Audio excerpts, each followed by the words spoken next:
नमस्कार दोस्तों, job and GK में आपका स्वागत है। दोस्तों, पिछला वीडियो मैंने बताया था आपको कि आपको फर्जी आंसर की के चक्कर में नहीं फंसना है। हमारे इसी चैनल पर आपको जो पूरी कंप्लीट आंसर की है वो मिलने वाली है। तो उसी वादे के अनुसार मैं अब की बार आपके लिए राजस्थान जीके की आंसर की लेके आया हूँ। और दोस्तों, ये आंसर की आपके 100% सही है। अगर सही नहीं हो तो वीडियो को डिसलाइक करके जाना आप, ये मैं बोल रहा हूँ आपको। और अगर सही हो तो लाइक भी करके जाना और अपने दोस्तों को भी शेयर करना। तो पूरे के पूरे 50 प्रश्न इसके अंदर शामिल किए गए हैं, हूबहू जैसे आपके एग्जाम पेपर में आए थे। तो चलते हैं आज के पहले प्रश्न पर। उससे पहले दोस्तों, अगर आप चैनल पर पहली बार हो तो चैनल को सब्सक्राइब जरूर कर लीजिए, क्योंकि यहाँ पर आपको जैसे राजस्थान जीके की 100% हूबहू आंसर की आई है, वैसे ही रीजनिंग, उसके अलावा शिक्षण अभिरुचि और हिंदी इंग्लिश के आंसर की भी आपको मिलने वाली है। तो सब्सक्राइब करके आप जुड़ जाइएगा। सबसे पहले अकबर की अधीनता स्वीकार करने वाला शासक था। तो इसका राइट आंसर हो जाएगा दोस्तों, जयपुर का शासक बारमल था, जो अकबर की अधीनता स्वीकार करने वाला पहला शासक था। तो फटाफट हम आंसर पर चर्चा करेंगे। राजस्थान के कितने राज्यों की सीमा लगती है? तो राजस्थान के साथ में 5 राज्यों की सीमा लगती है। ठीक है दोस्तों, तो ज़्यादा हम डिटेल पर चर्चा नहीं करते हुए सीधा हम प्रश्नों पर चर्चा करेंगे। जामर कोटड़ा किस खनिज के लिए प्रसिद्ध है? तो दोस्तों, इसका राइट आंसर हो जाएगा जामर कोटड़ा रॉक फास्फेट के लिए प्रसिद्ध है।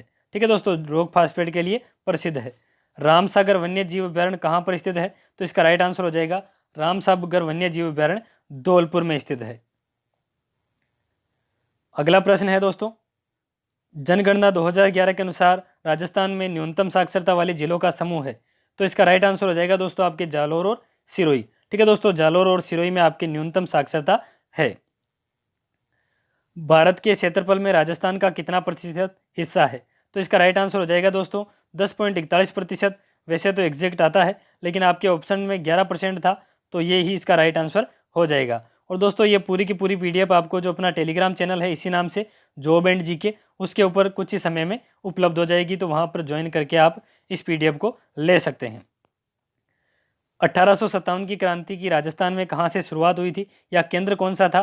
तो इसका राइट आंसर हो जाएगा नसीराबाद। अगला प्रश्न है, राजस्थान का सबसे कम क्षेत्रफल वाला जिला कौन सा है? तो इसका राइट आंसर हो जाएगा दोस्तों आपके सबसे कम क्षेत्रफल वाला जिला है धौलपुर। अगला प्रश्न है, भारतीय संसद में राजस्थान से कितने सदस्य निर्वाचित होते हैं? तो देखिए दोस्तों, ये थोड़ा सा कन्फ्यूजन वाला प्रश्न है। अगर आपसे लोकसभा ही पूछता तो 25 आते, लेकिन पूरी संसद पूछ रहा है, तो ये अगर 25 + 10 मिला दिए जाए तो 35 इसका आंसर सही होना चाहिए। लेकिन ये प्रश्न जो आपके एग्जाम वाले मानेंगे वही सही रहेगा। अगला प्रश्न है, राजपूताना मध्य भारत सभा की स्थापना कब हुई? तो इसका राइट आंसर हो जाएगा राजपूताना मध्य भारत सभा की स्थापना 1919 में हुई थी। अगला प्रश्न है, भोराट का पठार कहाँ पर स्थित है दोस्तों? तो इसका राइट आंसर हो जाएगा भोराट का पठार उदयपुर, और इसके अलावा राजसमंद भी था वो आपके ऑप्शन में, तो उदयपुर प्लस राजसमंद में स्थित है। राणा कुंभा के समय दिल्ली पर किसका शासन था? तो इसका राइट आंसर हो जाएगा राणा कुंभा के समय सैयद और खिलजी वंश का शासन था। तो पूरी की पूरी दोस्तों 100% हूबहू आंसर की आपको मिल रही है। राजस्थान का लिंगानुपात कितना है? तो इसका राइट आंसर हो जाएगा राजस्थान का लिंगानुपात 928 है। किस लोक देवता की पत्नी उनके साथ सती हुई थी? तो इसका राइट आंसर हो जाएगा दोस्तों वीर तेजाजी की पत्नी उनके साथ ही सती हुई थी। अगला प्रश्न है, सवाई जयसिंह द्वारा कहाँ कहाँ पर वेधशालाओं का निर्माण करवाया गया था? तो इसका राइट आंसर हो जाएगा जयपुर, दिल्ली, मथुरा, बनारस और उज्जैन में आपके 5 वेधशालाओं का निर्माण करवाया गया था। कोटा चित्रशैली का स्वर्णकाल कहलाता है? तो इसका राइट आंसर हो जाएगा कोटा चित्रशैली का स्वर्णकाल महाराजा उम्मेद सिंह का काल कहलाता है। दर्रा वन्य जीव अभ्यारण्य कहाँ पर स्थित है? तो इसका राइट आंसर दोस्तों कोटा झालावाड़ है, लेकिन ऑप्शन में कोटा था, तो इसका राइट आंसर हो जाएगा कोटा। कानड़दे प्रबंध के रचयिता है? तो इसका राइट आंसर हो जाएगा दोस्तों कानड़दे प्रबंध के रचयिता पद्मनाभ थे। और दोस्तों, ये प्रश्न आपके मिलान करो वाले तरीके से आया था, तो इसको बच्चे को पूरा याद नहीं था, तो आपको ऐसे ही याद रखना है। इसके अलावा एक आया था कर्णीदान सूरज प्रकाश, वो भी उसी मिलान करने वाले में आया था। सामोद महल कहाँ पर स्थित है? तो इसका राइट आंसर हो जाएगा सामोद महल जयपुर में स्थित है। सिरोही प्रजामंडल की स्थापना किसने की थी? तो इसका राइट आंसर होगा सिरोही प्रजामंडल की स्थापना गोकुलभाई भट्ट ने की थी। अगला प्रश्न है दोस्तों, राजस्थान से किस जिले की न्यूनतम सीमा लगती है? तो इसका राइट आंसर हो जाएगा दोस्तों आपके बीकानेर की सबसे कम पाकिस्तान के साथ में सीमा लगती है। राजस्थान में मंत्रिपरिषद के अधिकतम सदस्यों की संख्या होती है? तो इसका राइट आंसर हो जाएगा दोस्तों अधिकतम संख्या 30 हो सकती है। ठीक है दोस्तों। राजस्थान की कौन सी विधानसभा में सदस्यों की संख्या 184 से 200 कर दी गई थी? तो इसका राइट आंसर हो जाएगा दोस्तों छठी विधानसभा में 184 से 200 कर दी गई थी। फल्गुबाई किस नृत्य से संबंधित है? तो इसका राइट आंसर होगा फल्गुबाई चरी नृत्य से संबंधित है। सर्वाधिक जनघनत्व वाले जिले हैं? तो इसका राइट आंसर होगा दोस्तों जयपुर और भरतपुर। यहाँ का जनघनत्व 500 से भी ज़्यादा है। तो इसका राइट आंसर जयपुर और भरतपुर। अमरसागर महल कहाँ पर स्थित है? तो दोस्तों अमरसागर महल जैसलमेर के अंदर स्थित है। दोस्तों प्रश्न की लैंग्वेज में आपको थोड़ा सा डिफरेंस मिल सकता है, बाकी 100% हूबहू ऐसे के ऐसे प्रश्न है। इनमें से कौन सा जोधपुर का शासक नहीं है? तो दोस्तों इसका राइट आंसर हो जाएगा जो अनूप सिंह है वो बीकानेर का शासक था, जोधपुर का शासक नहीं था। राजस्थान में विजय स्तंभ और कीर्ति स्तंभ कहाँ पर स्थित है? तो इसका राइट आंसर हो जाएगा विजय स्तंभ और कीर्ति स्तंभ चित्तौड़गढ़ में स्थित है। उसके बाद दोस्तों अगला प्रश्न है चंद्रावती पर किस वंश का शासन था? तो इसका राइट आंसर हो जाएगा चंद्रावती पर आबू के परमार वंश का शासन था। बंगाल की खाड़ी में गिरने वाली नदियां कौन कौन सी है? तो इसका राइट आंसर दोस्तों बंगाल की खाड़ी में गिरने वाली नदियां कौन सी नहीं है, या इसमें थोड़ा सा कन्फ्यूजन है तो इसको हम यहीं पर स्टार लगाकर रहने देते हैं।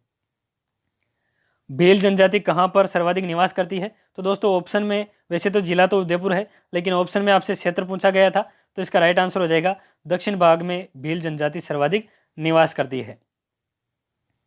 अगला प्रश्न आपके है जो मांडवा शहर है वो किसके लिए प्रसिद्ध है? तो दोस्तों मांडवा शहर झुंझुनू में स्थित है और चित्रित हवेलियों के लिए प्रसिद्ध है। भित्ति चित्र और जो चित्रित हवेलियां हैं उनके लिए ये फेमस है। घग्गर नदी के किनारे कौन सा नगर स्थित है? तो इसका राइट आंसर हो जाएगा दोस्तों घग्गर नदी के किनारे हनुमानगढ़ स्थित है। ठीक है दोस्तों, हनुमानगढ़ घग्गर नदी के किनारे पर स्थित है। अगला प्रश्न है गोदान के रचयिता है? तो दोस्तों गोदान के रचयिता मुंशी प्रेमचंद है, और ये प्रश्न शायद नहीं आया था तो हमें जैसे बताया गया वैसे ही है, लेकिन कुछ प्रश्नों को छोड़कर आपको पूरा का पूरा मिल जाएगा। तो आवासन मंडल की स्थापना कब हुई थी? तो इसका राइट आंसर हो जाएगा दोस्तों 24 फरवरी 1970 में आवासन मंडल की स्थापना हुई थी। अगला प्रश्न है कालीबंगा सभ्यता की खोज किसने की थी, या सबसे पहले उत्खनन किसने किया था? तो इसका राइट आंसर हो जाएगा अमलानंद घोष ने। अगला प्रश्न है मावट से किस फसल को सर्वाधिक फायदा होता है?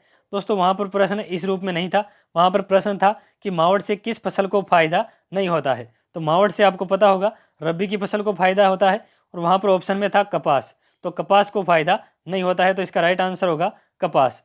ठीक है दोस्तों, ये जो गेहूं है वो इस प्रश्न के हिसाब से सही है, लेकिन वहां पर ऑप्शन था उस हिसाब से कपास इसका राइट आंसर हो जाएगा। अगला प्रश्न है जला कब गाए जाने वाले गीत है? तो दोस्तों इसका राइट आंसर हो जाएगा जला कब गाए जाते हैं? तो जला गीत बारात का डेरा देखने जाते समय महिलाओं के द्वारा गाए जाते हैं। कालीबाई का संबंध किस घटना से है? तो दोस्तों इसका राइट आंसर हो जाएगा कालीबाई का संबंध रास्तापाल घटना से है। अगला प्रश्न है निम्नलिखित में से कौन सा तत्वाद्य नहीं है? तो इसका राइट आंसर हो जाएगा दोस्तों अलगोजा एक सुशीर वाद्य है, और बाकी के जो ऑप्शन थे वो सारे के सारे आपके तत्वाद्य थे। 2011 की जनगणना के अनुसार सर्वाधिक साक्षरता किस जिले की है? तो इसका राइट आंसर हो जाएगा दोस्तों कोटा जिले की सर्वाधिक साक्षरता है। अगला प्रश्न है मांगणियार और लंगा लोक गायकों को प्रख्यात करने का श्रेय जाता है? तो दोस्तों इसका राइट आंसर हो जाएगा इन गायकों को प्रसिद्ध किसने किया था? देवीलाल सामर ने।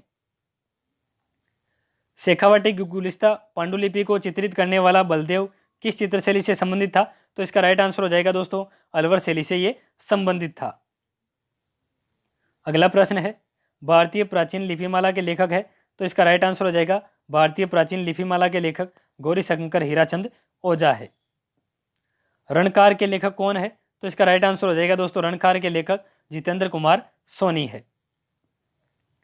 अगला प्रश्न आपके है राजस्थान की अंतिम रियासत जिसने ब्रिटिश संधियों पर हस्ताक्षर किया था? तो इसका राइट आंसर हो जाएगा सिरोही ने सबसे अंत में हस्ताक्षर किया था। लोक चित्रकला का उदाहरण नहीं है। तो दोस्तों वहाँ पर फड़, इसके अलावा मांडना, ये सभी लोक चित्रकला के उदाहरण थे, लेकिन जो बनी ठनी है वो लोक चित्रकला का उदाहरण नहीं है, ये एक प्रकार की चित्रशैली है। अगला प्रश्न है, किस नृत्य के साथ में झांझ नामक वाद्य का उपयोग किया जाता है? तो इसका राइट आंसर होगा दोस्तों, जो शेखावटी का कच्ची घोड़ी नृत्य है उसमें झांझ वाद्य का उपयोग किया जाता है। और दोस्तों कुछ प्रश्न यानी कि कुछ प्रश्न दोस्तों आपसे आउट ऑफ यानी कि एग्जाम में नहीं पूछे गए थे, वो भी शामिल हो गए थे गलती से, तो ये आपके एक्स्ट्रा में प्रश्न है। तो इसका राइट आंसर हो जाएगा, ग्राम पंचायत का सचिव कौन होता है? तो इसका राइट आंसर हो जाएगा ग्राम सेवक। अगला प्रश्न है, पश्चिम क्षेत्र सांस्कृतिक केंद्र के सभापति कौन है?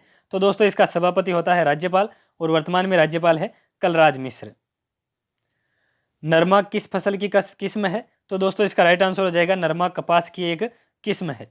तो दोस्तों ये 3 प्रश्न आपको एक्स्ट्रा में मिले हैं, जो पहले प्रश्न, कुछ प्रश्न ऐसे शामिल कर लिए गए हैं जो एग्जाम में नहीं पूछे गए थे। तो दोस्तों उम्मीद करता हूँ ये प्रश्न पूरे के पूरे 100% सही होंगे। अगर आपको लगता है कि पूरे के पूरे 100% सही है तो बिल्कुल वीडियो को लाइक कीजिए और चैनल से आप जुड़ जाइएगा, क्योंकि अगली बार आपके रीजनिंग, इसके साथ ही शिक्षण अभिरुचि और हिंदी, इंग्लिश और संस्कृत की आंसर की भी आपको मिलने वाली है। तो जय हिंद, जय भारत।